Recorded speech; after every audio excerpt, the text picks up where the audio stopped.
Hi friends, ఇందాక గుబ్బలమంగమ్మ తల్లి గుడి చూపించాను. ఇక్కడ గుబ్బలమంగమ్మ తల్లే కాకుండా ఇంకొక అమ్మవారు ఉంటారు. ఆ అమ్మవారిని దర్శించుకోవాలంటే మనం ఈ దారి నుంచే వెళ్ళాలి. ఆ అమ్మవారు గుహ పైన ఉంటారు. సో అందుకే మనం ఈ దారి నుంచి వెళ్ళాలి. ఈ దారి నుంచి మనం వెళ్తే అమ్మవారి ఉన్న ప్లేస్ని చూడవచ్చు. అండ్ ఇంకోటి ఏంటంటే, ఇందాక గుహ పై నుంచి వాటర్ వచ్చినాయి కదా, ఆ వాటర్ ఉన్న ప్లేస్ని కూడా మనం చూడొచ్చు. ఈ పైన చాలా బ్యూటిఫుల్గా ఉంటుంది. చుట్టూ అడవి ఉంటుంది, మధ్యలో ఈ దారి ఉంటుంది. ఈ దారిలో వెళ్ళటం కొంచెం కష్టమే.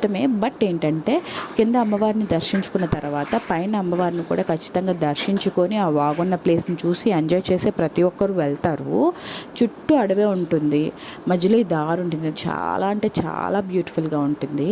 ఈ ప్లేస్కి కనుక వెళ్తే ఖచ్చితంగా పైన అమ్మవారిని దర్శించుకొని అండ్ ఆ వాగు వచ్చే ప్లేస్ని కూడా చూడండి. కన్ఫామ్గా చాలా ఎంజాయ్ చేస్తారు.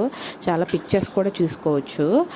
అండ్ ఇది ప్రతి ఒక్కరు వెళ్ళాల్సిన ప్లేస్.